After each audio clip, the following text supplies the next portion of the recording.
So good afternoon, good evening, good morning, wherever you may be in this part of the world.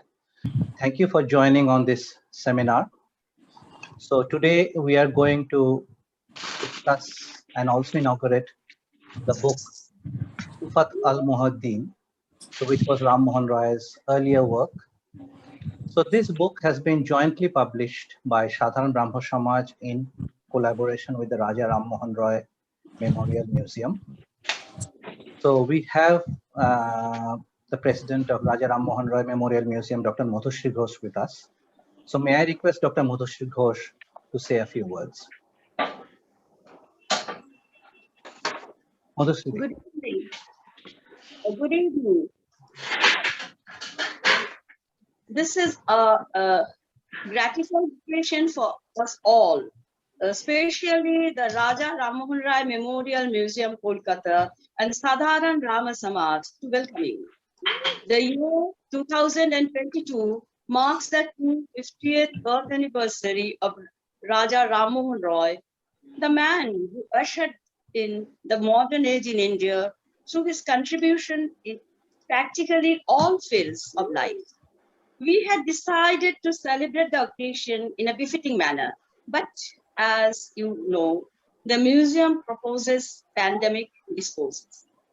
However, the museum and the Sadharan Brahmo Samaj have agreed to collaborate in bringing out the Raja's first extant work in Tuhfatu'l Muwahiddin, written in Persian and Arabic, and translated into English by Ubaidullah al-Wadi in the year 1889 at the instance of Raj Narayan Bose, president of the Adi Brahma Samaj.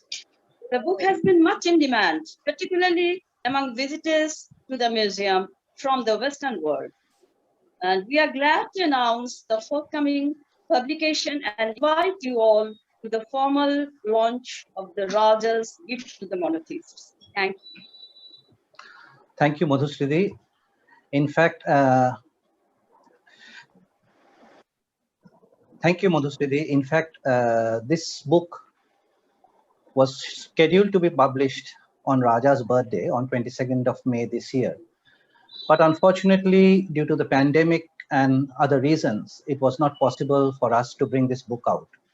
So Sadharan Brahmo Samaj and Raja Rammohun Roy Memorial Museum, they have undertaken to bring out this book. So this book is in 3 languages, the original Persian, followed by the Bengali translation, as well as the English translation. So we will have the pre-launch today by Dr. Rudrangshu Mukherjee. So this book has all the 3 tracts over here. It's the English one, followed by the Bengali and the original Persian. So we also plan to bring this book out formally in a ceremony later when the things do permit. So this is a pre-launch. And we are very glad to Dr. Rosinka Chaudhary, because in this pandemic, we were at a loss how to bring out this book. And it was due to her help that we were able to identify a printer who did undertake to bring this book out at a very short notice of just 4 or 5 days. So we are really grateful to her and also thankful to the printer who had coincided with us and helped us in bringing this book out. When we will be publishing this book later, we will have several versions of it. The first will be the important, the commemorative version, which will have the Persian, English, and Bengali tracts.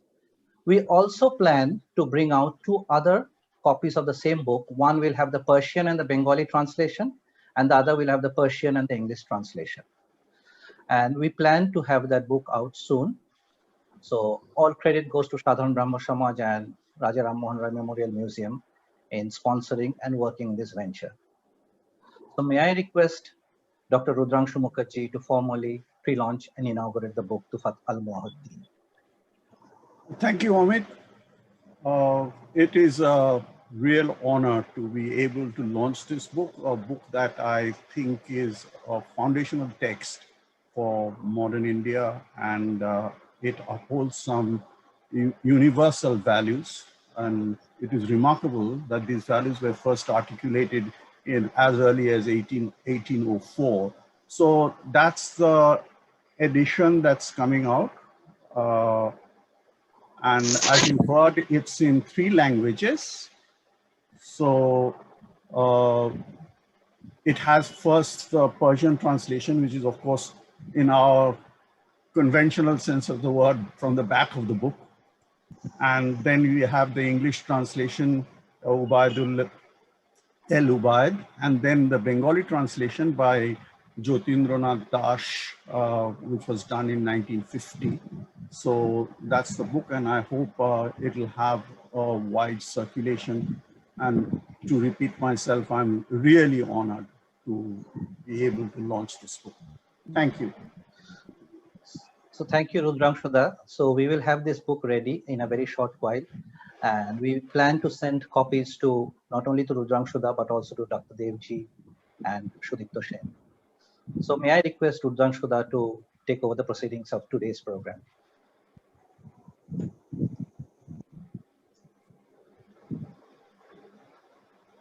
So welcome to the second lecture of a series that is being planned to celebrate the 250th birth anniversary of Rammohun Roy. The first lecture. Sorry, Rudrangshu, I have accidentally muted you. Could you unmute, please? It's my fault. Sorry. Thank you.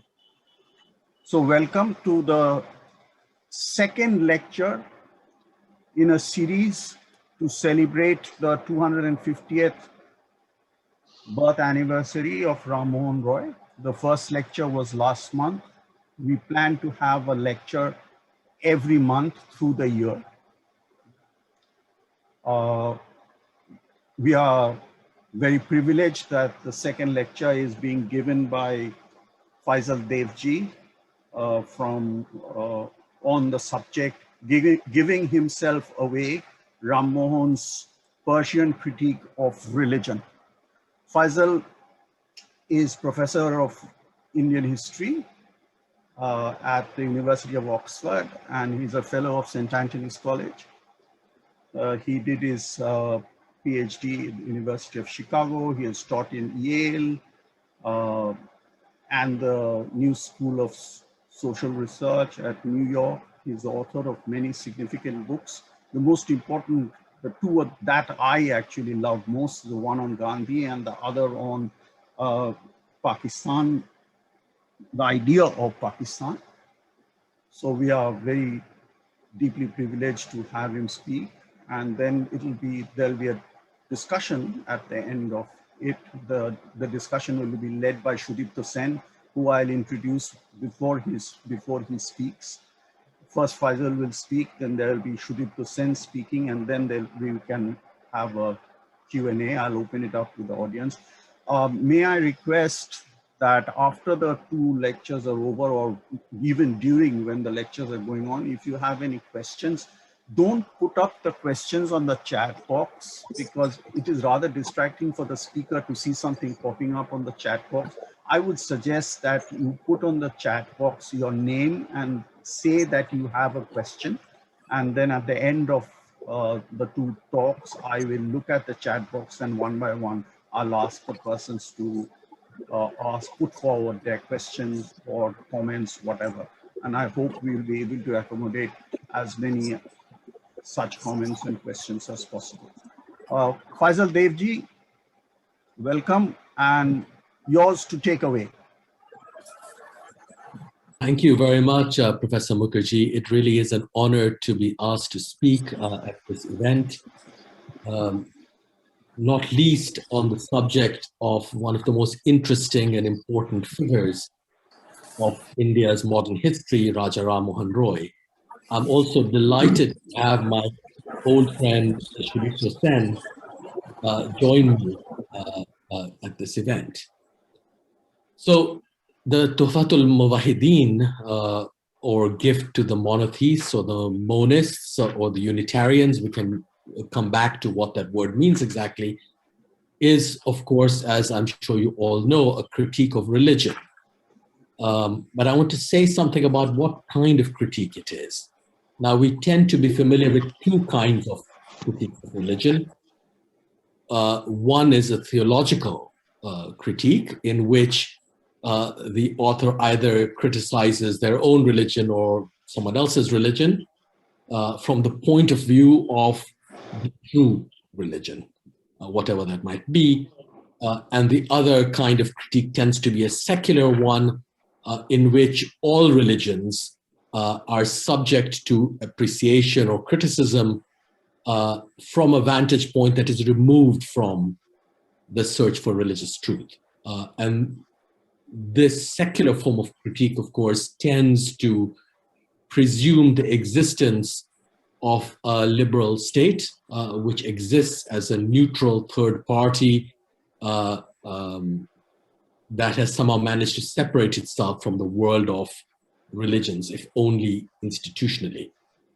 But there also exists a third and older mode of religious criticism in which religious diversity or difference is understood as concealing a deeper philosophical unity.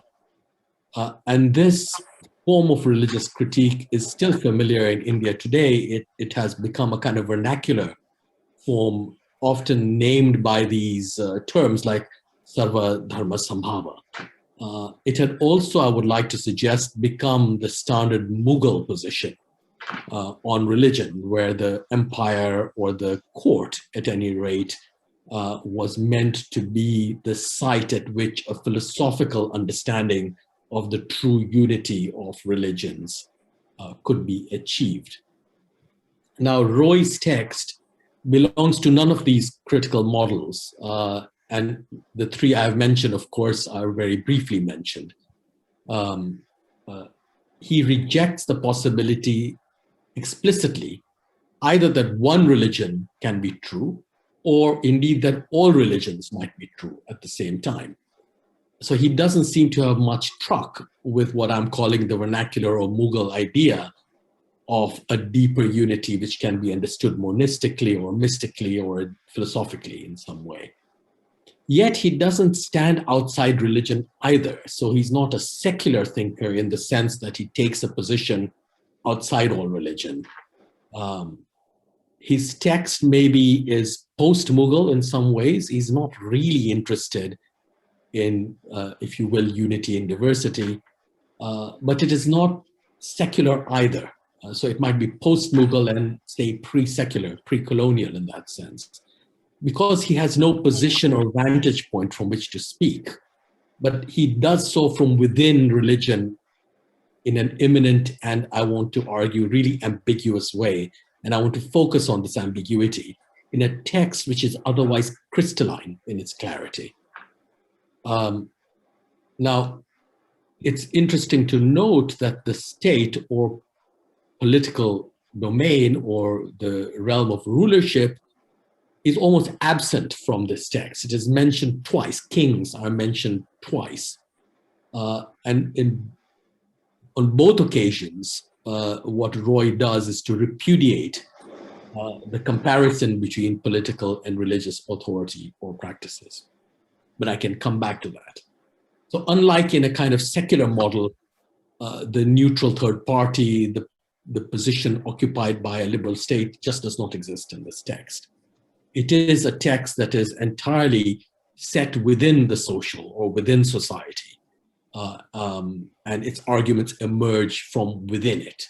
So as you know, it's a work first published in the very early years of the 19th century in Persian with an Arabic introduction. Its vocabulary is very interesting, though some terms are used in new ways in the Tuhfat. None of them are foreign, or indeed, and this is very interesting, drawn from any Indic language. They're all either Persian or Arabic.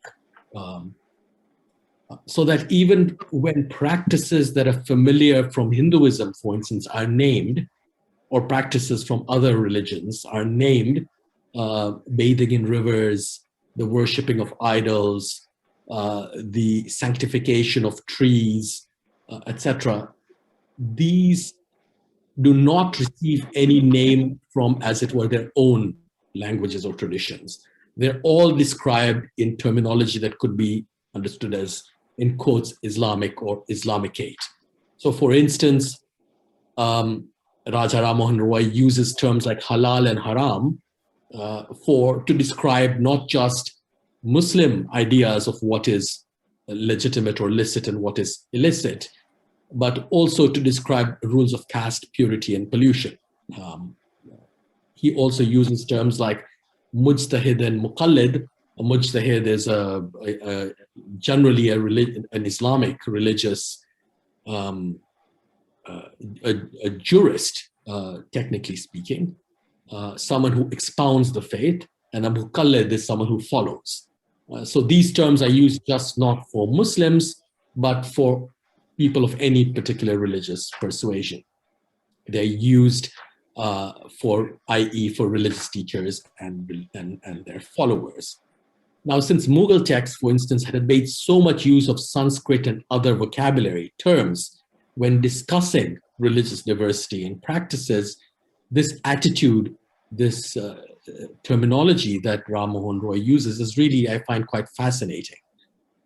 Has he, in fact, universalized and so almost by default secularized Islamic terminology by extending it to other religions?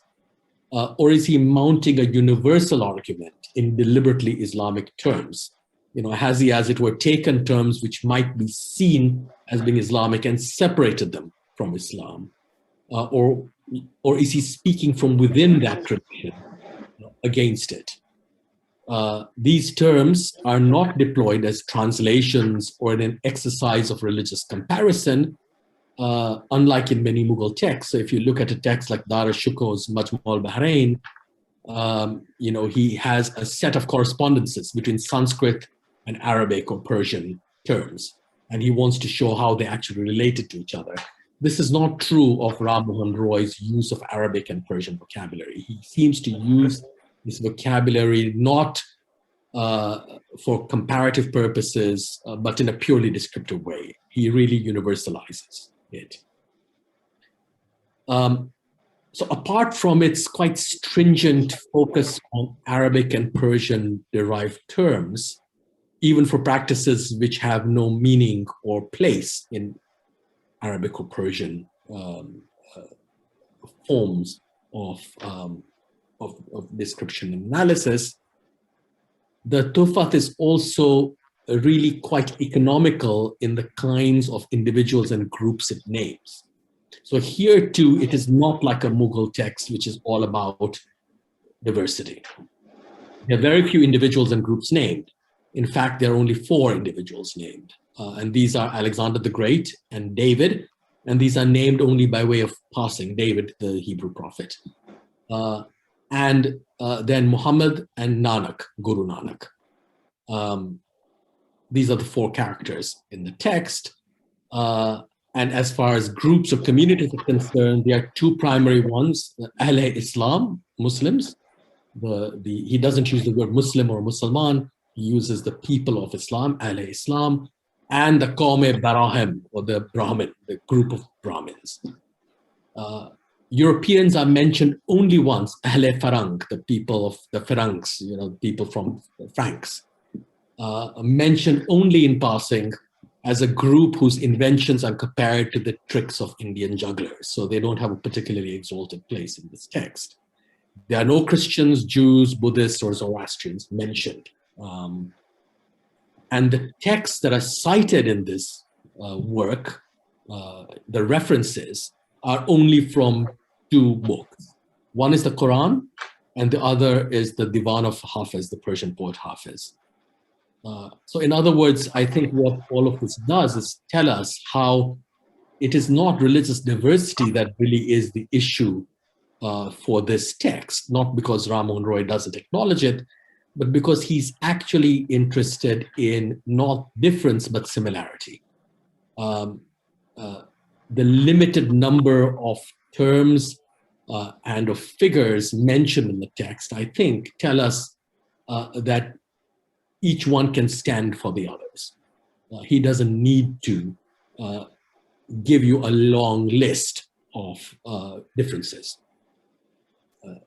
Mujtahid and Muqallid can stand for all religious teachers and students. Halal and haram can stand for all religious practices wherever they might be.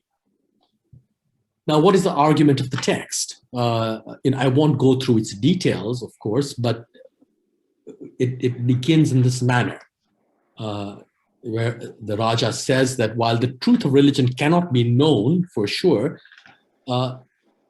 he thinks it exists socially, it exists in the world to provide social stability and thus make for human flourishing. So for instance, he says that we might not actually know whether the punishments of the afterlife are true. After all, you'd have to die to figure that out. Nevertheless, you can tell that the fear of the afterlife or of the punishment for sin is something that encourages people to behave properly while they're in fact alive, not to commit crimes, not to sin. And he says we can excuse this belief in the punishments of the afterlife because we understand that it is meant to preserve social stability and make human flourishing possible. Yet, so he's not interested in the deep truth of religion. He's interested in religion as a set of conventions.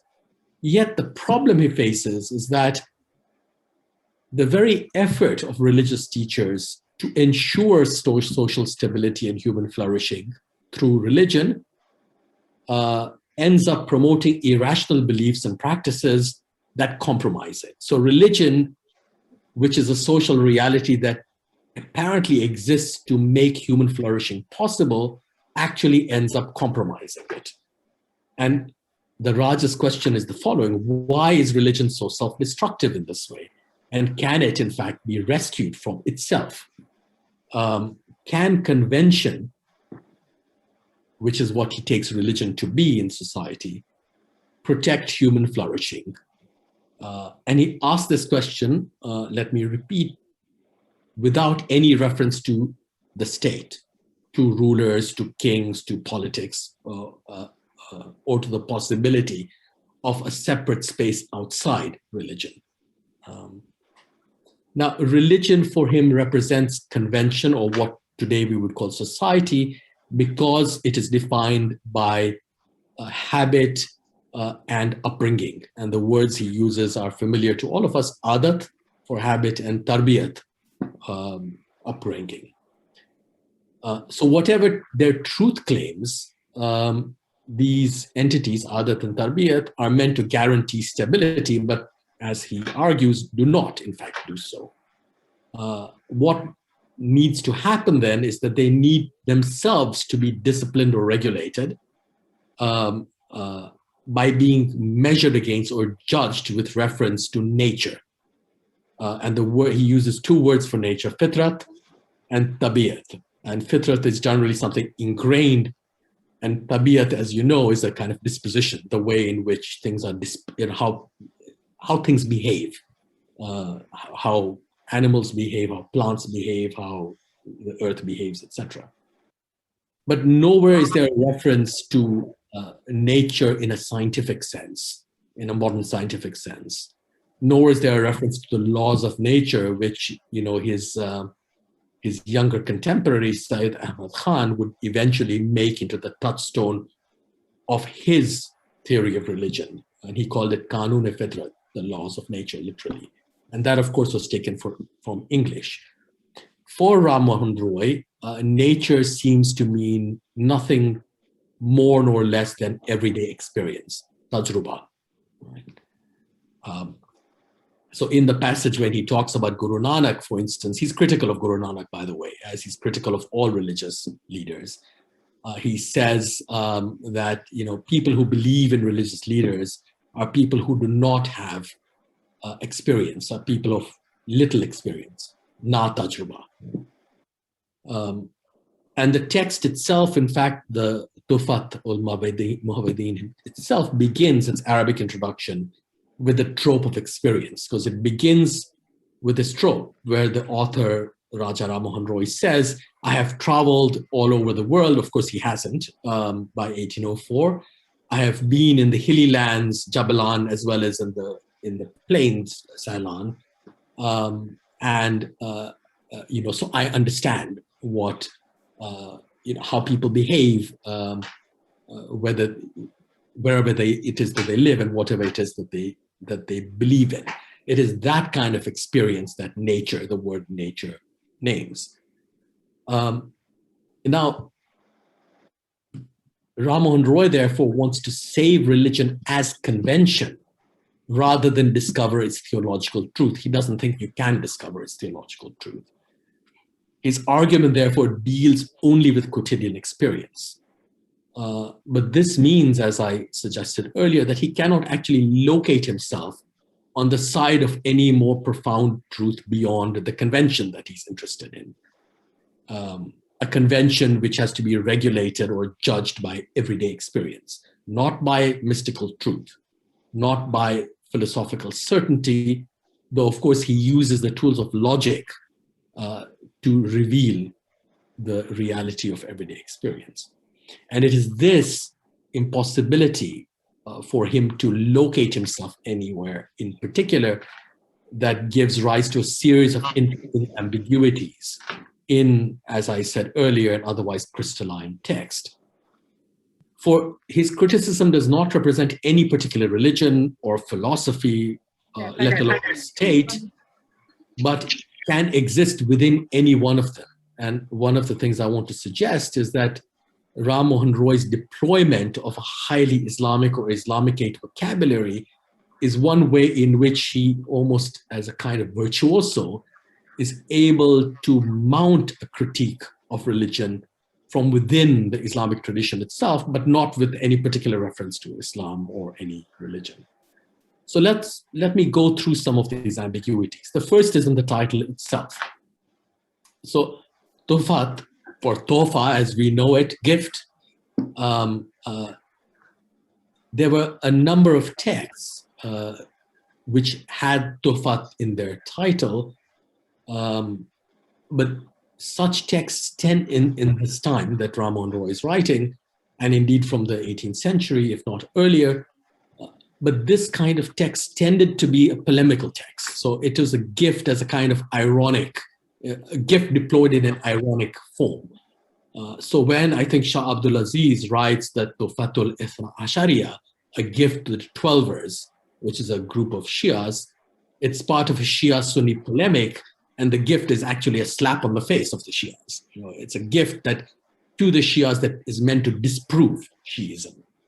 So this kind of title, Tuhfatu'l something, tends to be a title describing a polemic. The gift is actually a slap in the face or a form of poison. And the addressee of these kinds of texts, which are presented as gifts, because they are unsolicited, of course, tend to be very clear, but this is not true of Rammohun Roy's text. Who exactly is being addressed? We don't really know. Who is doing the speaking? We don't really know. Because there's one reference only in this text to Rammohun Roy's own background, in which he says, I myself am a Brahmin, I'm from a Brahmin background, and so I understand their beliefs. But of course, he criticizes their beliefs. And then he goes on to criticize the beliefs of their Muslim critics as well. Right? So, but when you take the form of argumentation, the vocabulary, etc., that he uses, it isn't clear either who's doing the speaking, how you can define who Rammohun Roy is by sect, school, philosophy, etc., religion, or who this gift is being presented to. Because Muwahid is also an interesting term. So let me move from Tuhfat, gift, to the word Muwahid. Muwahiddin is the plural of Muwahid, and Muwahid is a form that comes out of the Arabic word for singularity or oneness, Wahdat. Wahid, number one, right? Wahid means one, Wahdat is unity. Muwahid is one who believes in, or who is a partisan or proponent of singularity or oneness or unity. So now Muslims tend to describe themselves as muwahids, as monotheists, if you use that word to mean monotheists, but you can also use it to mean monist in the way that, Vedic monism, for instance, or Upanishadic monism. You can also understand it as referring ironically to the recipient of a gift, which is actually a bit of poison, or as I describe it, a slap in the face. Or you can use muwahid to refer to a philosopher who believes in the unity of being, or even perhaps to atheists, who after all believe that everyone is the same, all religions are the same, they're equally false. So from the very title, there is implied a set of ambiguities that we can never actually resolve. The famous philosopher Ibn Arabi, Spanish philosopher, had a term very, very important and influential in India and indeed all over the Muslim world, called Wahdat al-Wujud, the unity of being. And this Wahdat is the same as, of course, the Muwahid. So is Rammohun Roy referring to this idea of unity of being or to some other? His contemporary Ghalib has a nice share, which I shall quote. Hum muwahid hain, hamara kesh hai tark rasum, millate jab mit gayi, ajzaye iman ho gayi. We are muwahids, we are believers in singularity or in oneness. Hamara kesh hai tark rasum, our habit is the destruction of habits or the abandonment of habits or practices. Millate jab mit gayi, when communities are destroyed, ajzaye iman ho gayi, they become parts of faith. So here in Ghalib, Muwahid actually means someone who abandons all religion or abandons religion as convention.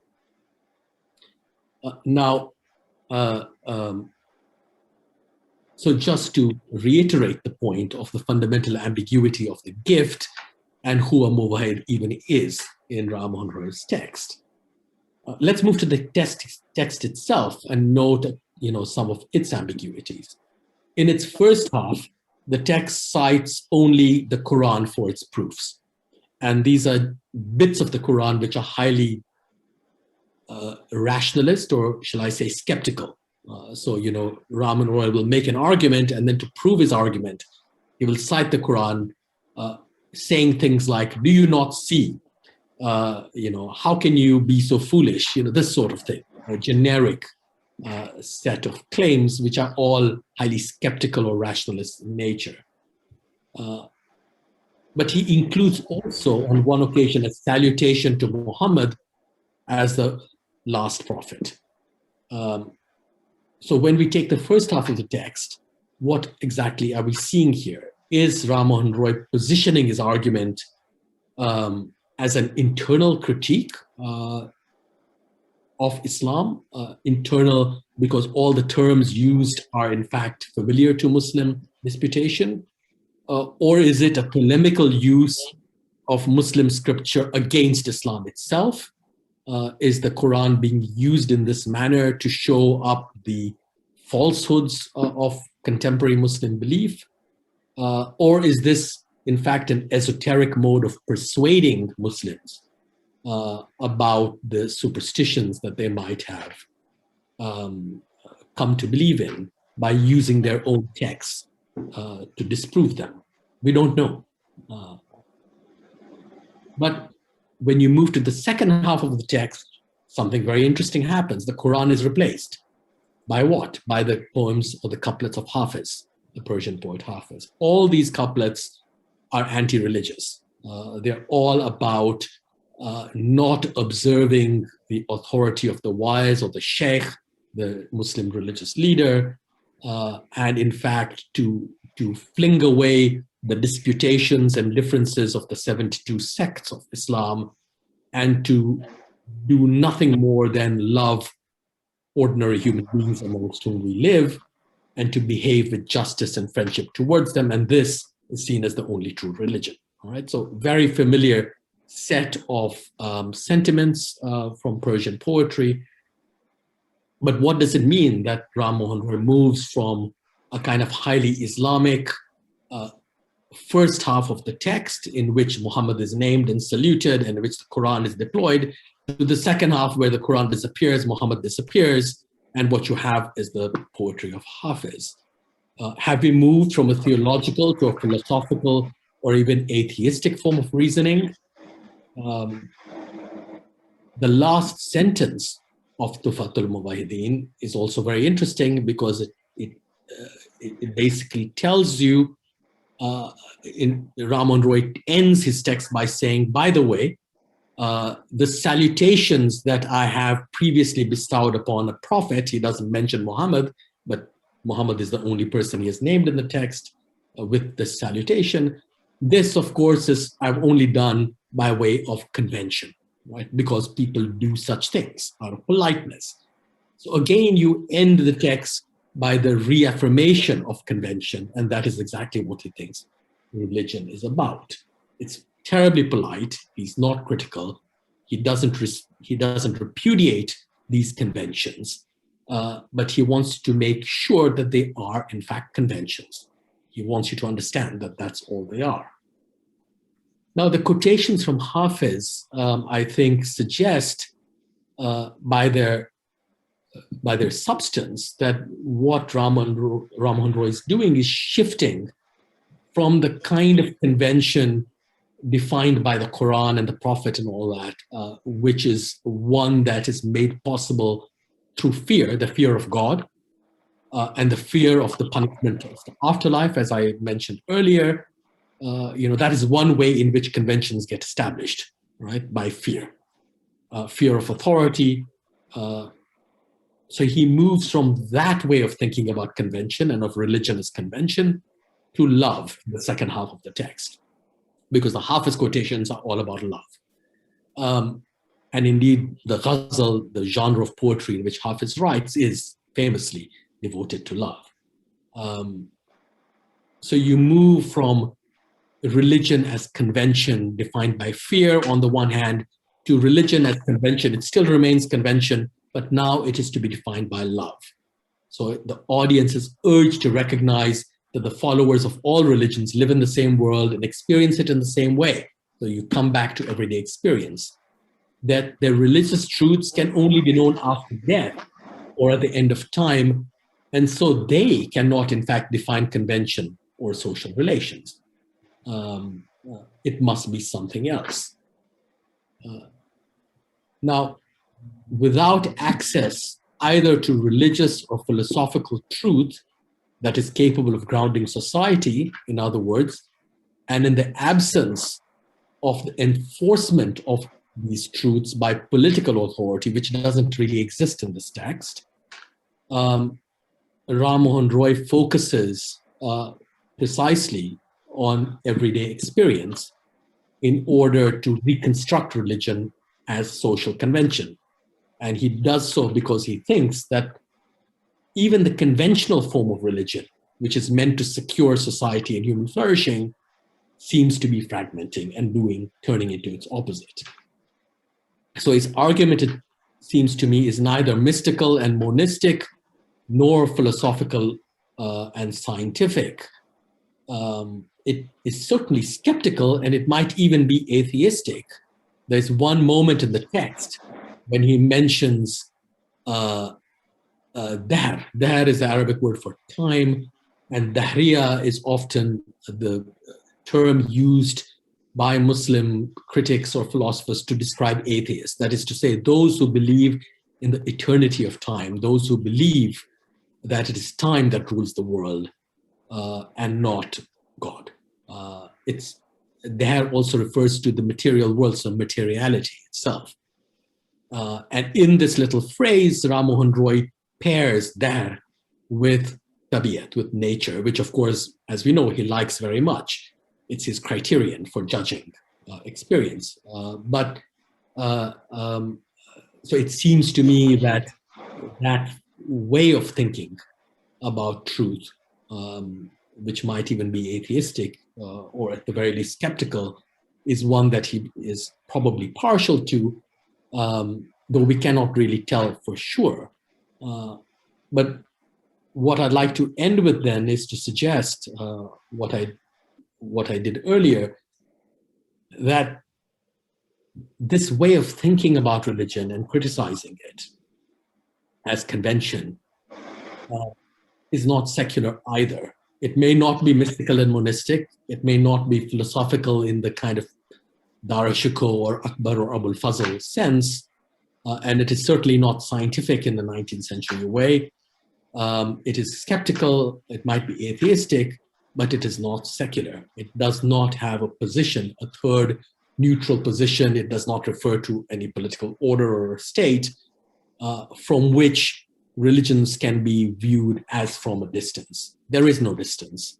And so Rammohun Roy's critique must proceed through religion itself. It cannot stand apart from it. And it goes through any number of religious beliefs and practices, which are all, of course, as I suggested, described in highly Arabic and Persian vocabulary.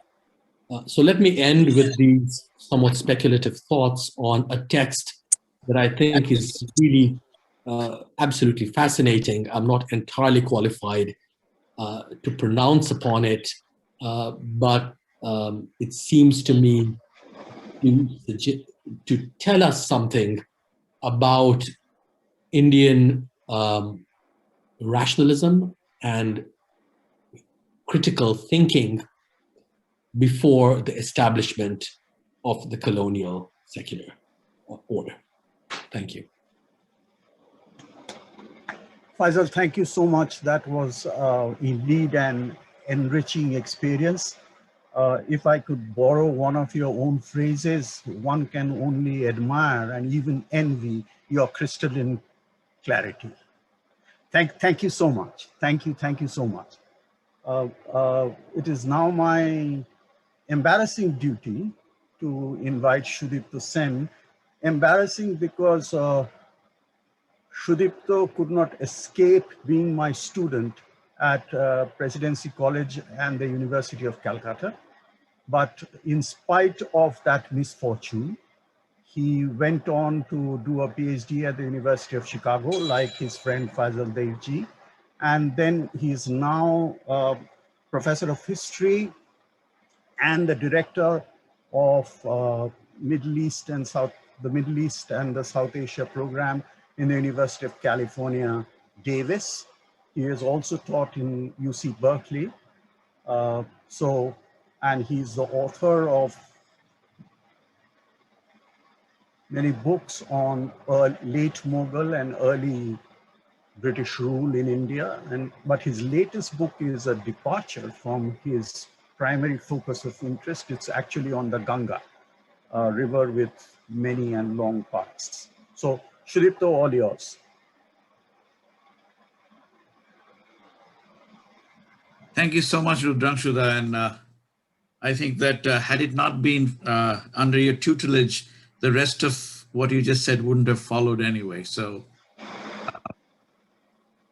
but you know, I'll settle my debts some other time, which are long and many. And you are one of the people who are at the top of that list. But having said that, I don't know how much time I have. I think 15, 20 minutes, Amit? 20 max. 20 max, okay.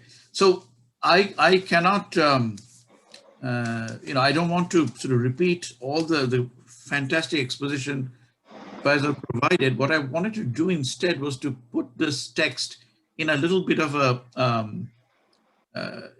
contemporary setting, both in terms of what kind of world of knowledge and understanding and what kind of social intellectual circles this might have been meant for at the time. So I will just do that to just facilitate the discussion. And then I will just have a few minutes to talk a little bit about what Faisal said, the idea of the convention and the idea of a sort of possible radical rationalist reading against all forms of conventional religion, Faisal, that you talked about, which the text actually sort of pivots towards the end. So I will rest on that towards the end of my comments.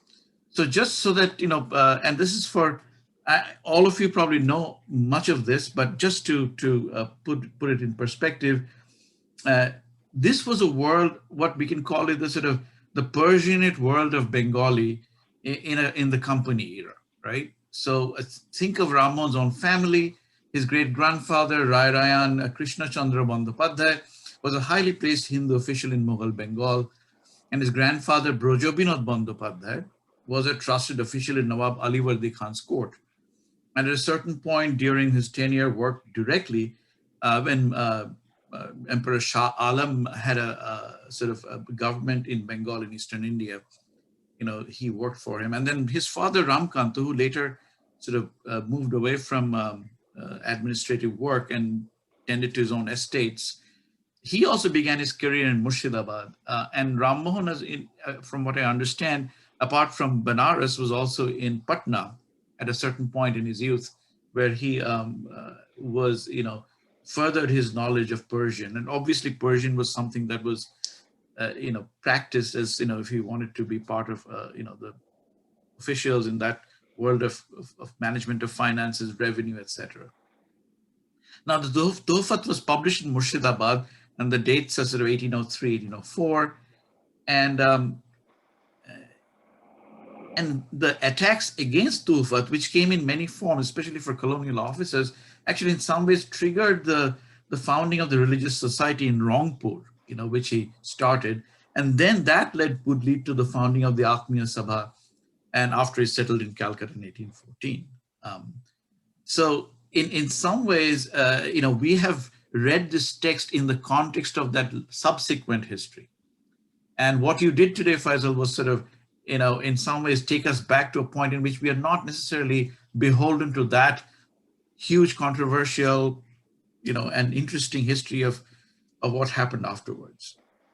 But that apart, the Tuhfat is one of the earliest printed texts in Bengal at the time. That's very interesting. So if you think about the world of learning and print culture in Bengal, remember that at that time, Bengali was quite close to Persian.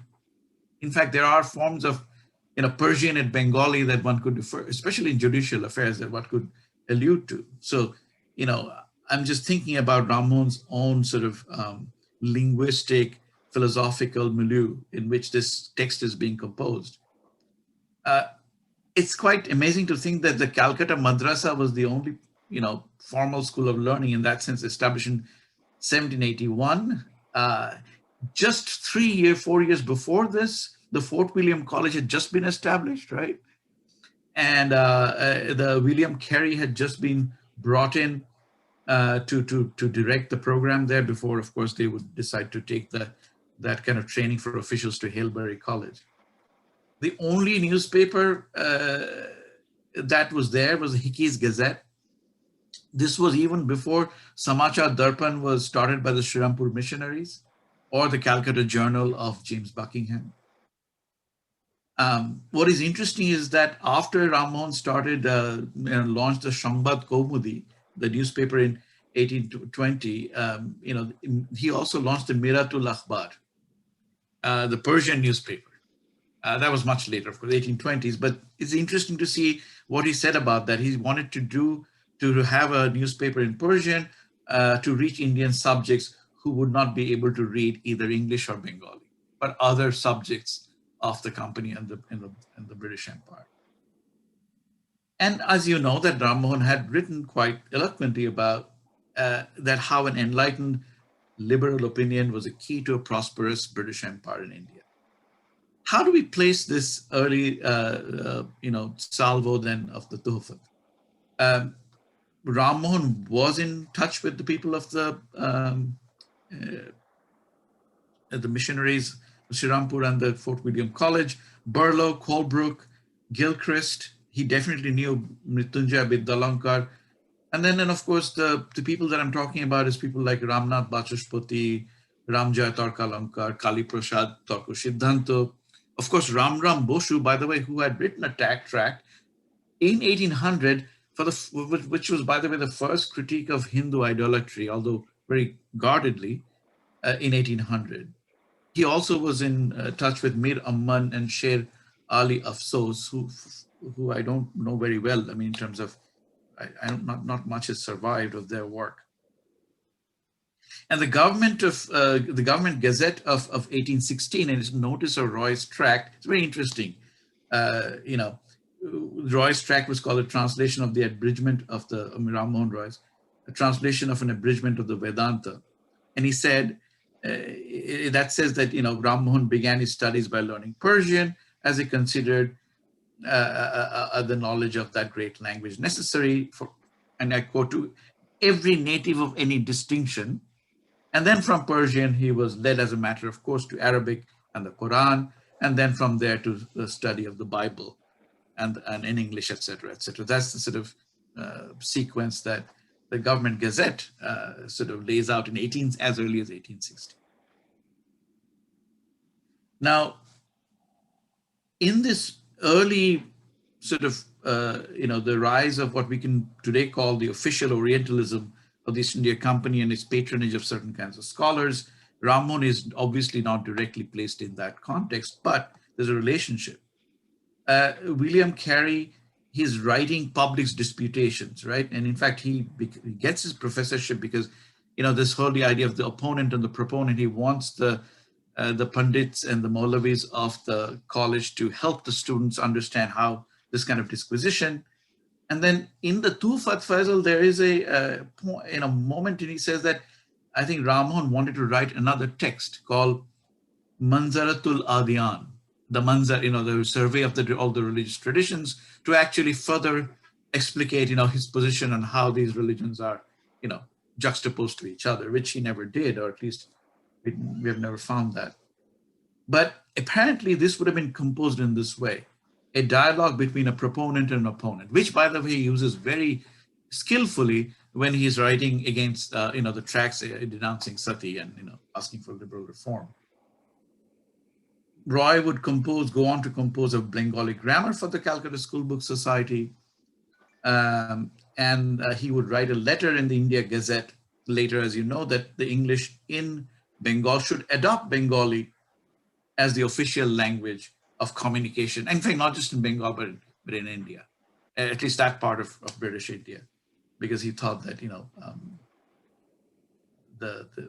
maybe Persian was no longer the key vehicle of that. So now, having said that, I wonder if there are any ways in which, and people have glossed or tried to sort of find things in the Tuhfat which are difficult to find, but we can say that there's a sort of interstitial sort of twilight world of different knowledges and different sort of ontologies sort of coming into contact with each other, which makes this text and the timing of the writing of the text so fascinating. Is it possible that Rammohun had actually by that time read with interest Hume and Locke? That's some people have alleged, and then is there a certain kind of a Humean or Lockean sort of temper under? I don't know, and I have no expertise to necessarily to prove that, but it providing this or thinking about the linguistic and the sort of intellectual milieu in which this text is launched makes me think a little bit more about what Faisal you said just now, that how does then a conventional form deployed to profess a radical and a rationalist argument against other forms of conventional religion. I would say that one thing that comes up over and over again, by the way, there is at some point Rammohun said that he wanted to publish the Tuhfat in print because he did not want clerical misrepresentation, copying of the text by munshis that might change or people might tamper with what he wanted to say. That tells you something about that he meant every word very precisely. The text is peppered with the idea of falsehood and distortion, and the word that is used is tahrif, if I'm misconstrual something. In fact, if tahrif is literally clerical error in transcription, like he's saying that people who are led astray by religious convention are guilty of this kind of misconstrual. So if you remember that this is where I'm going to sort of wrap up my comments. Towards the end of the text, the denouement is the 4 kinds of people that he sets out, right? Giro, he calls them, or group, Giro, or Ahl, those words. So among the 4 categories of people in the world are the deceivers and the deceived, right? And at one point, again, when I was discussing Islam and its conventions, he has a little aside into, in fact, while it is, Islam punishes people for apostasy, right? And for falsehood, he says that he puts that sort of charge, in Islam as part of its convention, and then it takes a position kind of against it. But anyhow, the 4 categories of people in the world, the deceiver and the deceived, 1A, those who invent doctrines and sow confusion and disunity. He's talking about that. And the word that he uses is mustarib mutafiq, so the disunity, unhappiness, confusion. And then the second group of people are those who follow, right, without examining the true state of things that they need to examine. Or, and he uses this amazing phrase, bila taftish haqiqat hal ruju badigaram kunand, right? So he's always the word ruju, acceptance, we have this word in Bengali, by the way, ruju, to make something accepted or, current. So bila tafti haqiqat hal, of course, the translator says the word facts, but it's also the true nature of things. Haqiqat hal, true nature of things. And then he also uses another very interesting aside. He uses the word tawatur, chain of transmission, right? It talks about the logical fallacy of accepting long established traditions as truth. And that's quite startling and revealing in the text. So he said, that's how he says one must always question the mujtahids and their interpretations of divinity and truth. And so in that very interesting sort of end, and after that he has a little, sort of cameo ending, but those 4 groups of people that he ends the text with are not religions. It's really about, people who are led astray and people who lead them astray, the deceivers and the deceived. And that's where I think, you're exactly right to point your finger and put your finger on the word of the gift as poison. It is a certain kind of a polemic. And that becomes very clear at the end of the text. I just wanted to say that it's possible to perhaps, to reimagine a different world. It's which is difficult today, where, Bengali was not quite a language yet. The Fort William College just beginning to be formed. And, the old world of Islamic learning was, in the Calcutta Madrasa was there. And then, of course, there was the word officialdom, the study of Persian as a kind of a tartib. The text is placed tantalizingly in the middle of this milieu. But I think one of its great strength is that you cannot actually pinpoint or reduce it or to place it in any of these traditions, which I think you already brought out. So with those thoughts, I will love to, we should open it up. And thank you for giving me this opportunity to think about this text that, it's been a long time since I've delved into it. Thank you. Thank you, Sudipta. Faisal and you do a perfect duet. We have had some practice. Yes, you've had some practice. I can see that. Old friends do that very easily. So the session is now open, and I already have something on the chat box. Prasad Ranjan Rai wants to ask a question. So I think he put it up while Faisal was speaking. So I think the question is to Faisal, but Sudipta, you're welcome to come in wherever you want to. Or whenever you want. I'll let Faisal field the questions. I will follow when I have something interesting. Yeah. Well, my question was actually really a comment, but then Sudipta has touched upon it in a way. I wanted to refer to Manzaratul Adiyan and know whether really that book came out Did Rammohun have anything to do with that? Does a book exist of that name? Someone mentioned somewhere that it is found in the British Museum, but I haven't really found anything concrete on that. So I just wanted to know about the Manzara. Well, if I may, I haven't looked for it myself, but everything I've read suggests that it has been lost if it was ever written. What's interesting about it, of course, as Sudipta mentioned, is its title, which is literally the sort of debate between the religions. And I want to point to the vocabulary is very interesting. Adyan is plural of deen. Deen is generally religion, generally used for Islam only, not used for other religions. But it does admit of a plural. So you have adyan. Similarly, you have, and he doesn't really, sometimes he uses words like mazhab, which is literally a school of law, or mazahib in the plural. But even when he talks about God or the divinity, he'll talk about ilah, as in Allahabad, the former name of that city, which of course is a deity related to the name Allah. In all of these instances, you have what I described as taking apparently Islamic terms and universalizing them. So they no longer are Islamic. They no longer belong only to Islam. So anyway, just by way of a footnote to your comment. Prasada, in Tuhfat, he actually refers to this book as another text of mine. So it's lost, but there's a very definite reference that he did probably compose a text of this kind in a dialogic form. So Dipesh Chakravarti has a question. Dipesh, please.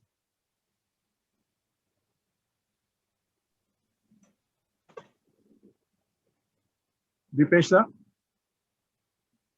I hope he's yeah. Okay, now, yeah. Look, sorry, I was just making excuses for my appearances.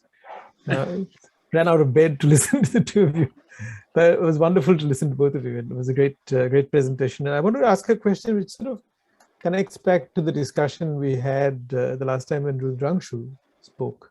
And, and the connection is really, is this concept of the distinction between nature and custom that Rammohun made in talking about sati, right? I mean, this whole question, why can't you see the suffering of the sati? And you're saying that it's custom that stops you from seeing it. So there's a kind of so when you read it in English, it comes across as a kind of natural rights-based argument, right, of the Enlightenment type. And then Faisal, as you mentioned, I mean, he's still, even in Tuhfat, he's using the word convention to distinguish it from something that is not convention, that is actually has some reference to the truth. But if his translational, if it's his position, Roy's position to translation is different from Dara Shuko's, for instance, right? So in Dara's time, so one reason why Tarzuma would always be like rough translation is because the assumption that all languages are almost equidistant from the reality. So they all grasp reality roughly.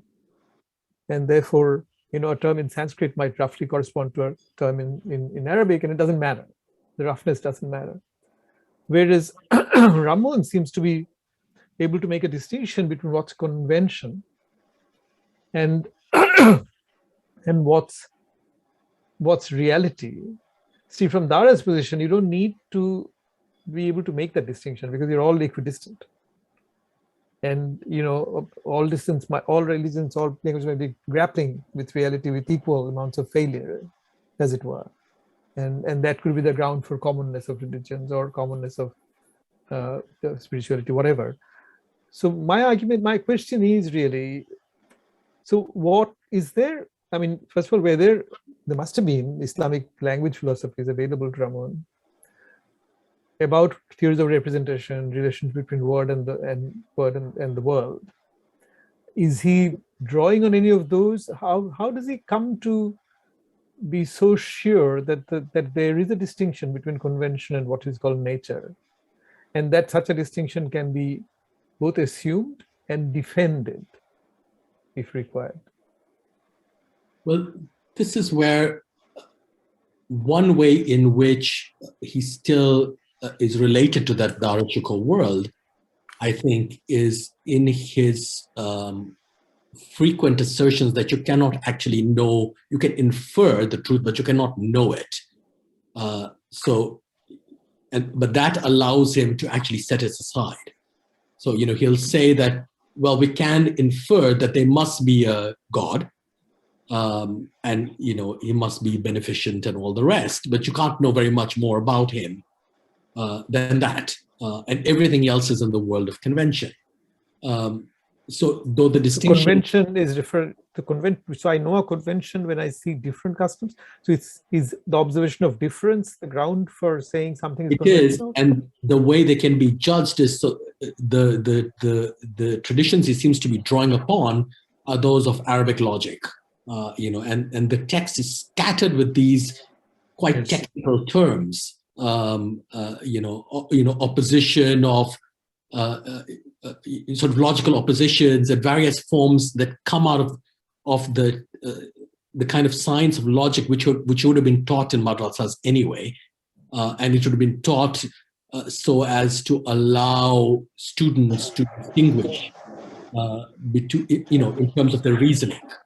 So he uses that. That's where all his or much of his terminology is coming from, and that's where he differs from the Darashikoh world, because he's not.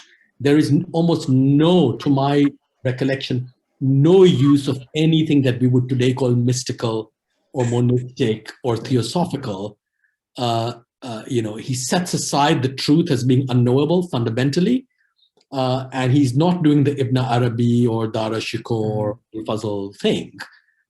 This is not a theosophy that, in fact, it's all logic. But logic is only there so as to allow you to understand everyday experience. And that is the only criterion of judgment. Is something possible? So for instance, on a couple of occasions when he mentions kings, I made much of the fact that there's no state and there's no royal authority here.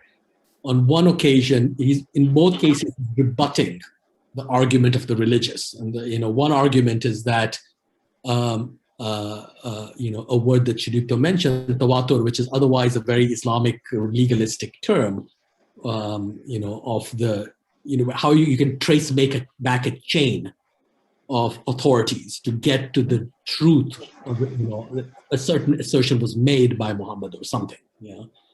And so one of the objections is that, after all, kings have this. You trace back. And Rammohun Roy's objection is, yes, but you cannot compare to king. You cannot compare kingship to religion. And in any case, the difference between what has been handed down by tradition in religion and what has been handed down by tradition in kingship is that the traditions of kingship are amenable to our everyday experience. We can understand them. They're not foreign. They're not about miracles and things like that. And the other question is also, where he deals with the objection, which is very much like a Darashikoh view.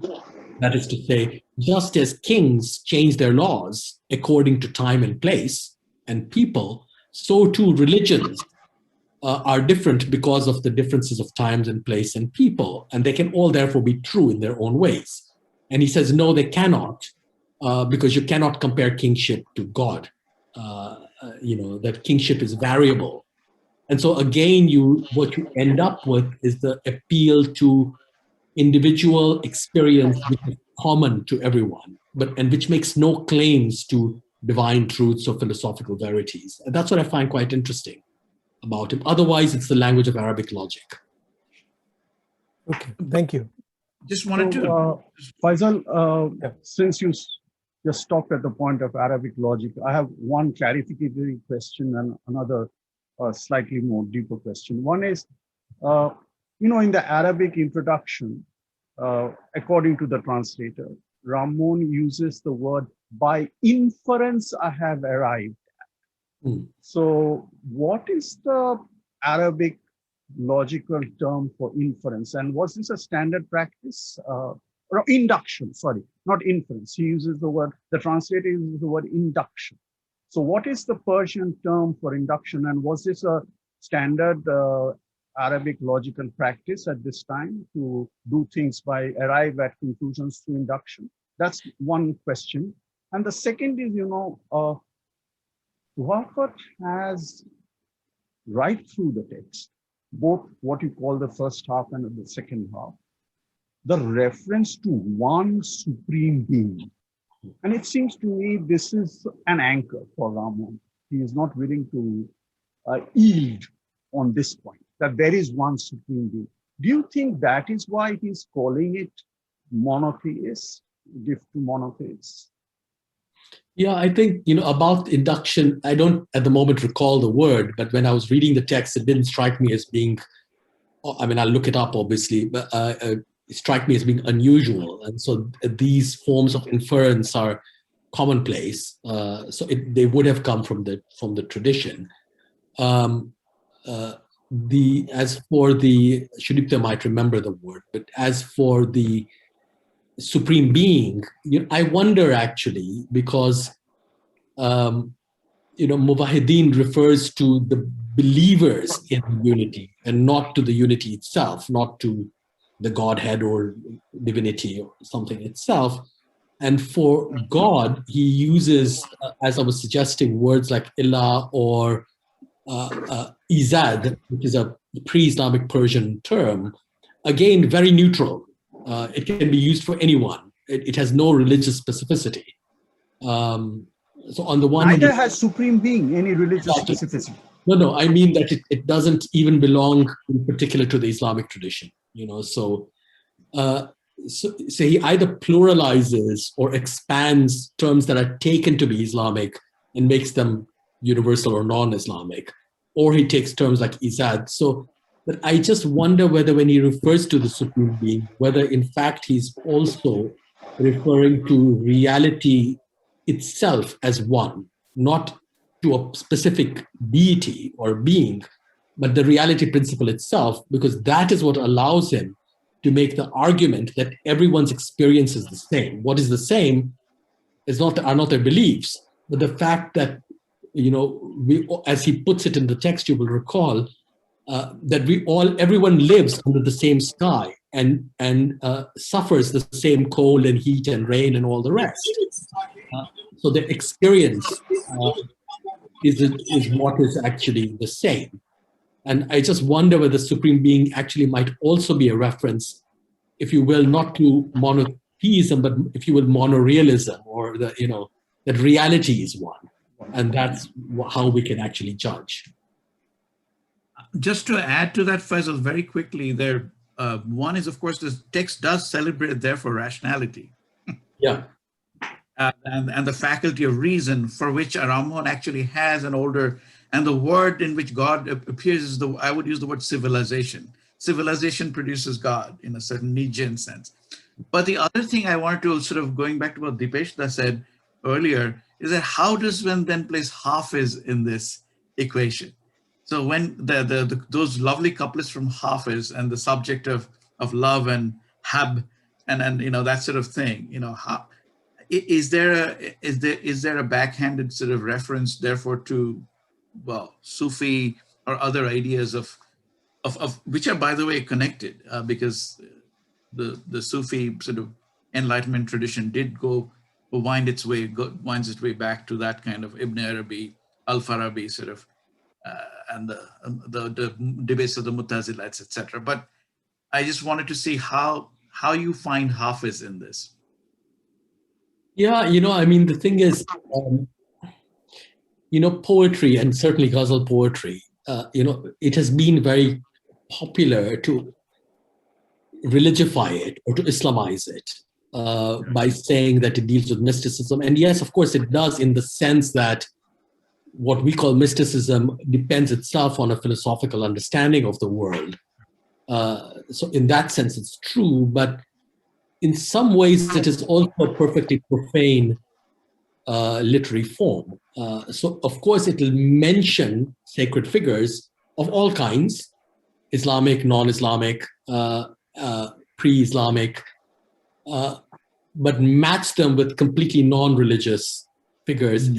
And the whole point about these pairings is that they're meant to be audacious and move beyond religious phraseology. So the greatest the people who are criticized the most in this form of this are, of course, religious authorities. The sheikh and the wise and the mullah and all the rest. They never parodied, yeah. They never appear as good figures. They always are made fun of in every instance. There's not one instance where you can say a nice thing about one of these people, right? So, now that doesn't mean that the people who wrote this poetry were not religious. It means that that genre of writing was explicitly, I hesitate to call it secular, but let's say call it profane. And so when Rammohun Roy brings it in, it is as and of course ghazals and all and Hafiz had been used even within religious texts, but their use allows you to, as it were, move in and out between genres. You're not using one text as a proof text. You're actually mixing genres there, I think. And this is a perfectly profane, or if not secular, genre. And again, here, Rammohun is actually playing with convention. Yes, so it's an utterly conventional way of deploying Hafiz. But I find it interesting that he abandons the Quran after the first half, and the Quran is literally replaced the quotations occur in the same, in the same way that the quotations from the Quran would occur. And at the very end, as the final sentence of the Tuhfat is one which disclaims the salutation to Muhammad that he had made earlier as the last prophet. That's right. So he doesn't say, I don't believe that Muhammad should have been saluted in this manner. All he says is, by the way, this was a convention. I only did this because this is the custom. So it's a critique of custom, but it ends with him observing a custom. All he wants you to know is that he's already criticized it, but he's not rejecting it. He needs to refashion custom in the light of experience, nature seen as individual experience, which is what brings people together. So it's not religion that brings people together, weirdly. It is nature. Is there any other question? Anybody who wants to make a comment or? Yeah, sure. Rudrangshu, there are two raised hands, one from Martha Valenta and one from Rahul Govind. Yeah, so go ahead, Martha.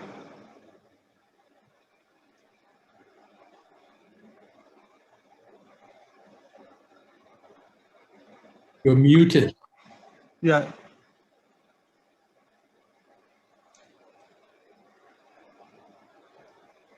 We can't hear you.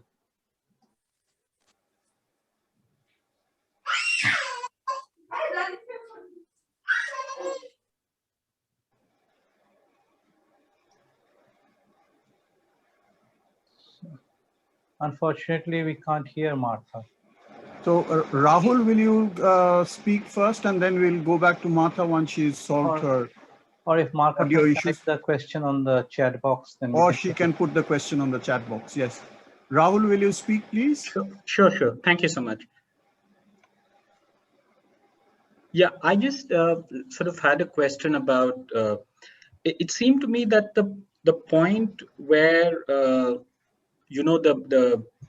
sort of dar is mentioned, time, as that Faisal was talking about, he almost seems to be critical of that, because I mean, in that sense, that it's a fascinating sort of paragraph where he begins by saying that if there is someone without any kind of prior training, if one looks at nature and one sort of observes nature and observes the affection that, say, animals feel for their offspring, then one will, I mean, to go back to the previous discussion also, that one will necessarily infer a supreme being who is the source and organization of nature.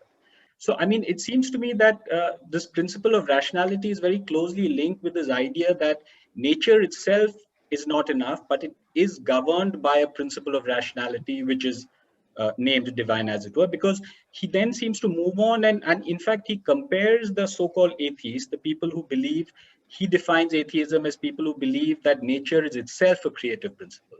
And he says that this is much like people who believe in gods with human attributes. So, I mean, he almost seems to be saying like the atheist is actually no different from an adherent to a religion who thinks that God is angry and etc. and etc. And because this is itself based on, the inability to recognize a distinction between what is training and what is reason. And by reason, he again, to me, it seems that he ties this with this idea of a supreme being. Of course, not a knowable supreme being. And we know that, I mean, religious traditions, many religious traditions said that God was unknowable. So the unknowability of God is not a sign of it being outside of religion. I mean, so I think that it seemed to me that that principle of that, because otherwise it becomes very difficult to have a ground for a critique of custom or experience. I mean, then it almost going back to some of the previous discussion, if we are left only with experience, then it becomes very difficult, to say that this experience has a rationality of its own, which doesn't have to defend itself, which has a counterpoint in another kind of experience, and so on and so forth.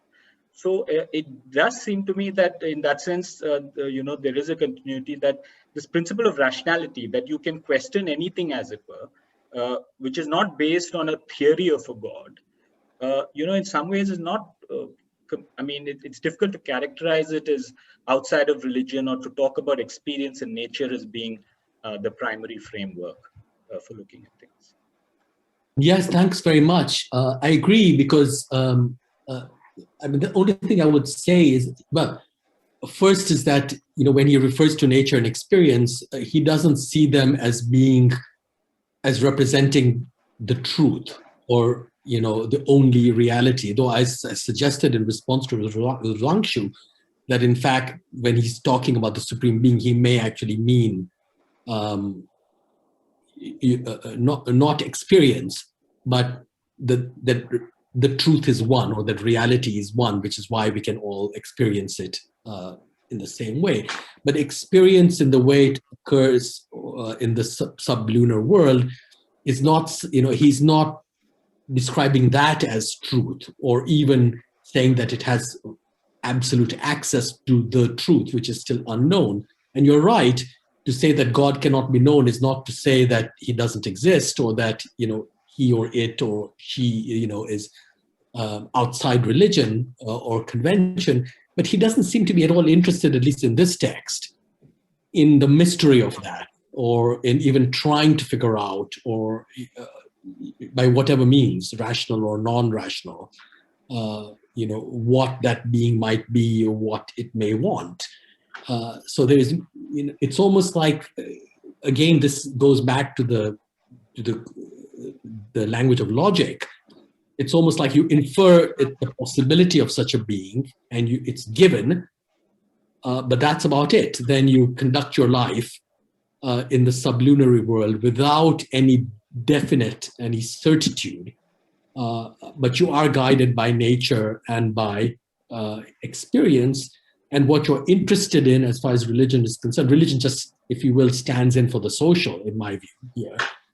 He wouldn't have had access to that idea, is how to make convention work, and religion as convention is not working. So, he's not making any greater claims, I think, in this text at all. And that's what I find fascinating, because he might posit the existence of something, but you're right. I think what you're really right about is he cannot really give himself a ground, and experience doesn't serve as that kind of absolute ground. It allows you to judge by its own standards, but that's about it. So, and I think it's the groundlessness that allows him, or forces him, to actually speak from a place we cannot identify. So, he speaks as, in quotes, a Muslim, or he can speak in his later work as something else, as he speaks as a Brahmin on one occasion in this text, right?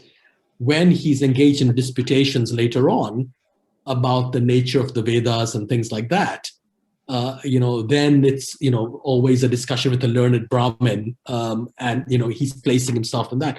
So he can occupy many different spaces or positions, I think, precisely because there is no single ground, even though he's determined that there is a singular reality. Does that make sense? That there is, the problem of groundlessness, I think, is raised in this text, which is why it is so ambiguous, despite its clarity. But I'm not sure if he actually explores it at any length. Yeah. Now, Faisal, Prabhat Basu has a request to you. He says, could Mr. Faisal read out the first few lines from the book in Farsi? He doesn't need to translate them, Mr. Basu says. Do you have access to the text? Can you read out the first 2-3 lines? I do. Let me get a hold of it, but maybe Marka can ask a question in the meantime. Yeah, so. Okay, Marka, let's see. Can you hear me now? Yeah, please. Yes, great. Okay, so first I just wanted to thank Faisal very, very much, because it was very, very intriguing to me. And what I really appreciated was the ways in which you were really exploring the ways in which he positions himself. So one of my questions did have to do with the one that just came along now about that question of ground and grounding in sort of the social, that is something that we all experience, because that really seemed to go against sort of just the whole logic of how he thinks, in a kind of questioning and skepticism. So I guess I have a follow-up question about that, and then a second one. One is just simply, if you ever have a moment where you have a sense that he himself is sort of reaching to put that into words, that there is a kind of groundlessness, right? So he's sort of hopping and skipping from one location to another, in a kind of contextual, very specific cited fashion, but does he ever step back and watch himself doing that? And then the second question I had was, I was very intrigued by what you were saying about that he's not positioning himself as within the religious, he's not positioning himself as secular, and in a certain sense there's also the absence of the political. And that's very, very different than where we're at right now, where we have to grapple with that binary between the religious and the secular, which can either be very imprisoning or very limiting, and at the same time where the political seems inescapable. So if you think about how we look at this, is that something that we simply can look at? It's, on the other side of the glass, from a very different moment? Or is it also, because I could swear that I heard that it was also appealing to you, because I think there's something in it that I would recognize from your other writing, from what you do. And then I wonder, can you put that into words, what that is? Well, that's a very difficult question. In terms Not of to put you on the spot, yeah. In terms of the groundlessness, I'm not sure. I think yes, because as Sudipta was saying, it's a very carefully constructed text. He had it published precisely because he wanted it to emerge in exactly the same way as he intended it. It's not an easy text. It's full of these Arabic logical forms,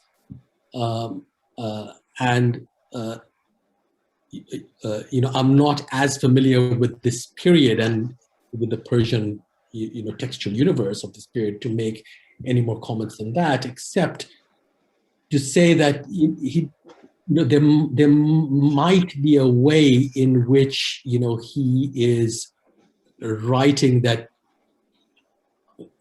underplays. It's what Rahul Govind was also suggesting. That there are ways in which he can be critical but doing so in a very courteous way, or doing so in downplaying it, so that you would have to infer his attitude. But that was entirely normal for him to do. And it reminds me of, Strauss's work on persecution and the art of writing and all the rest. Not that there was a question of persecution here. There may have been, because as Sudipta mentioned, there was a controversy over this and other texts that he wrote.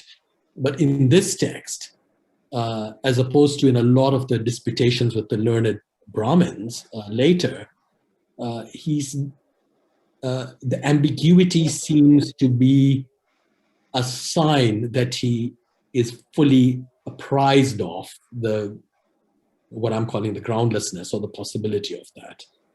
And that's why I wanted in my talk to distinguish between the rigorousness of the argument on the one hand and the fact that from the very title, you don't actually know who you're talking about. So it's gestured at rather than said. But my assumption is that, as it were, the informed reader would know, to use a Straussian argument, would know how to read it because there are many such texts in the past. And so you would have to know how words are being used and why. So, I mentioned how, so many of the words are Islamic, but actually more than that, the word mujtahid means, someone who's not as the translation as an expounder of the law or of the religious tradition, but who actually has the freedom to innovate. And it's a term that is used more for the Shia authorities than for Sunni ones. And so, there is a kind of, at the same time he's writing, there are Shia Sunni disputations in which the role of the mujtahid, who does ijtihad, which is reasoning, exactly the kind of thing Rammohun Roy wants to do, you think, is criticized. Because famously in Sunni tradition, supposedly, ijtihad is no longer permissible. So the use of that term is actually crucial. What does it mean? Does it actually refer also as a critique to his own way of thinking, reasoning individually? In fact, now, Faisal, I remember the word that we were looking for, the word qiyas comes up. Analogical reasoning, yeah. The logical desideratum, the qiyas. Yeah. Also, ijma and qiyas, as you know. Yeah. I just wanted to Mark has actually raised a very interesting question that goes back to what Dipesh had earlier asked. And I would ask you to think about this, and I don't have the answer, which is Rammohun's own voice, if there is a voice in this text, is it's almost like there's not even a sovereign subject of inquiry. It seems like, and when you read Dara Shukro, we can say there is a sovereign subject. He's saying, there's a very, it's a very interesting authorial position. I just wanted to say that that's part of his ambiguity. He's not expounding as a learned Brahmin. He's not expounding as a Islamic cleric. Who is he? Yeah, exactly. Who is he? Yeah. So and that's that's what I find absolutely fascinating about this text and the hints that are thrown out. So I was talking about the mujtahid. He also refers to marjayat, which is again highly Shiite way of thinking. The authority of the mujtahid or the supreme mujtahid. Now these are highly sect-specific uses of terms, but he doesn't tell you. So you're meant to know already and draw some kind of conclusion from it. So I think that, it's stuff like that that's going on. And, to mark to your other bit of your question, yes, I found this interesting because I wanted to think about how you might, at this, as Sudipta described, interstitial moment, how can you think about religion, difference, rationality, and the critique of religion or skepticism towards it without doing so from a default secularist position. And that's what I think Rammohun Roy allows you to do. He does it, but he does it through all of these ways, ambiguity, you don't know who he is, you don't know who he's addressing, and all the rest. And I wonder whether that is a intellectually richer way of doing so than abstracting yourself from the world of religion altogether and speaking, as it were, from the point of view of the state.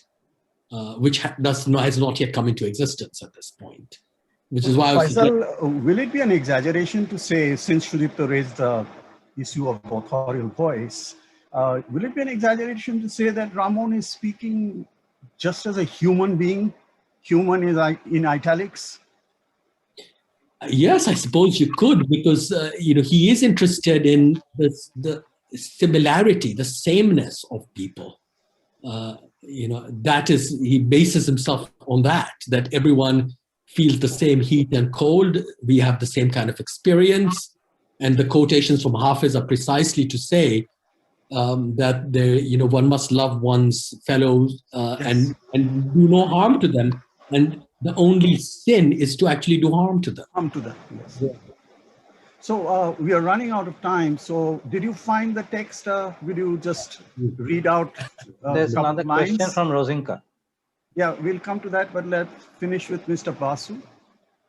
खुशा अवकात किसान के कसद तमीज़ हालात कि दर अशखास az आदात व कसरत मुरासब हासिल است व तफरीक सिफात की.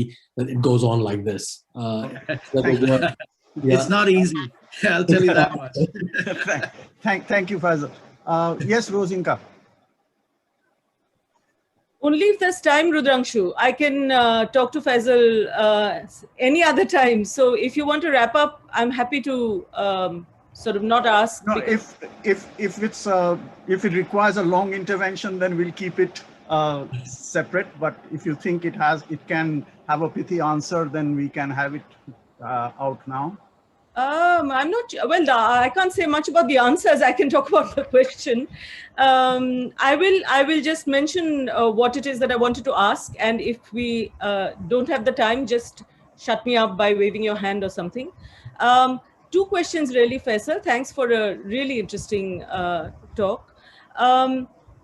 One was so I'll try and keep this as brief as possible. Because you and Sudipta both mentioned the Persianate civil sphere, you said how he said that all men of distinction speak Parsi, I think, if I recall correctly.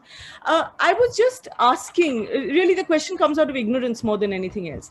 This is not, after all, an empty literary sphere. Rammohun, as we know, wanted to write like Bharat Chandra. He was an admirer of Bharat Chandra. He said, I realized that I would not be able to write poetry like Bharat Chandra, so he turned to prose, which may have been his way of just admiring Bharat Chandra's poetry. But these questions that are being raised, with regard to religion, difference, rationality, are extant in the songs of Ram Prasad, Nidhu Babu, even Anthony Firingi. It's just a different corpus of texts. So really one point was simply to point to something that I know both of you already, something that you know very well, but just to bring it into the discussion that this is not an empty literary sphere.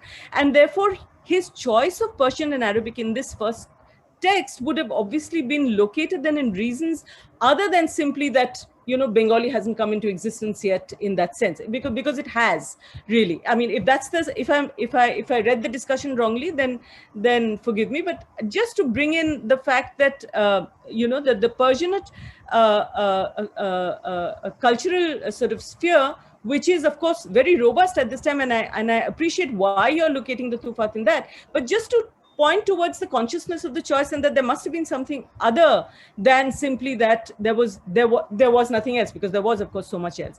The other question very quickly was about there was a reference. Is there a reference in Tuhfat? Because I have not read it in any detail. I should turn to the text about what Krishnamohan Bandopadhyay in the Enquirer in 1831 is calling Brahmin craft. Now, priest craft is a word that they're using again and again at this time, this group, Young Bengal. But is there a specifically anti-Brahminical stance? Does he say anything against Brahmins in this text? It's a very simple question with hopefully a very short answer. Because in 1831, the Brahmo Samaj, as you know, is being attacked for paying fees to Brahmins, for entertaining fat-bellied Brahmins in the Brahmo Samaj and giving them fees and things like that, which it should not be doing, because Rammohun is in Liverpool at that time in 1831, and the question is being asked, would Rammohun have supported this? And the Hurkaru editor, in fact, is not very sure about Rammohun. He says, I don't know. I have seen him uttering Brahminical benedictions when he meets Brahmins. So just the question is really, is there a discussion on what is later being called Brahmin craft? Is there a critique of Brahminical ritualism anywhere that you can enlighten us about? Thanks, Victor. Yeah, thanks, Rosinka. Nice to see you. I think Sudipta can probably address the first bit, but I would, I think what would be really interesting is to make a comparison between the Tuhfat and his writings in English and Bengali, perhaps, because now I, of course, only access the English, so I recall, his debate with the learned Brahmin in the lunar light on the Vedas, the Chandraka, right? Absolutely fascinating. And you can see, as Sudipta was suggesting, that the back and forth of the tradition of Manazara is there, but the ambiguity seems no longer to be there. So, maybe there is a kind of difference, but a lot more would need to be done. It's often the learned Brahmin whose responses to Rammohun I find more interesting, actually, in those exchanges. But as far as the Brahmin, the figure of the Brahmin is concerned in the Tuhfat, it's used once or twice where he's himself saying, I come from that group, that Qawm or that Fiqh, I forget what the term is that he uses for it, because he uses these terms quite often in the same way. They're as synonyms. Ahl, Firqa, etc. So there is no use of the term Hindu, even though it was commonplace in, or Hunud, the plural, in Persian and in Arabic. So they're only Brahmins, and because the language is so Perso-Arabic, the description of rituals which may be understood as Brahminical do not receive the appellation Brahmin. So, it's too generalized. So he does talk about priestcraft in some ways, but you can't identify the priest. It could be anyone. It could be Muslim, it could be Zoroastrian, it could be Christian, it could be anyone. And I think that is the point. So the refusal to actually specify the Brahmin in particular. Sudipta, I think. Just very briefly, I was simply talking about a particular form of the persona that Rammohun adopts here. And I was talking only about the idea of the Bengali as a printed language. That's the I didn't want to say roam beyond that idea. Just the fact that, the world of sort of printed books was not quite there yet. That's all I wanted to say. His name is Rammohun Bandyopadhyay, and he stands in Kolkata at some point. I'm still trying to find the reference where he looks at Korta Bhajas and thinks this is the way to go. I forget where it is. Like he's thinking. So yeah, there are other Rammohuns that we can dig up, and absolutely. No, I was not at all. I'd be remiss to suggest that that Rammohun, that is not the only Rammohun. But yeah, in that context, I just wanted to make sure that, and I also wanted to make the related point that Bengali and Persian are closer at that time. All of us have read Shukumar's Hajabarola, remember, Yadi Kird, etc., etc. So that kind of Bengali, which he is parodying, is the old Persian in Bengali. Sure. And the other interesting thing, of course, is Hafiz, which you both have brought up extensively. But Devendranath's Atmacharit ends with Hafiz. It's absolutely full of Hafiz. Hafiz is there in the literary sphere widely at this time. So, but the turn that Faisal identifies is very interesting. Yeah. Thank you. Good point to end. There's a request to show the book once again. So that's the Bengali and the English one, and that is the Persian one, Persian Arabic one. Okay. You have to hold it the other way, Rudrangshu. Yeah, yes, sorry. Yeah. Yeah. There we go. So thank you, everybody. That was a really unforgettable evening for most of us. Faisal, thank you so much. Sudipta also. Great to see all and all the people who put up questions and the discussion. All of you should look forward to the next announcement, because there's going to be another lecture. We don't know by whom and on what subject sometime in July. So hope to see most of you on that occasion as well. Thank you so much, and have a good evening, afternoon, good morning, wherever you are. Thank you. Thank you, Rudrangshu. Thank you, Amit. Thank you. Thank you, everybody, for participating, and thank you for listening. And I believe that I have been enriched, so I hope that this discussion has really put in some thoughts in our mind. Thank you so much for attending. We will have the YouTube recording, and I will be sharing the links. Thank you so much. Have a nice day. Have a nice evening. Goodbye.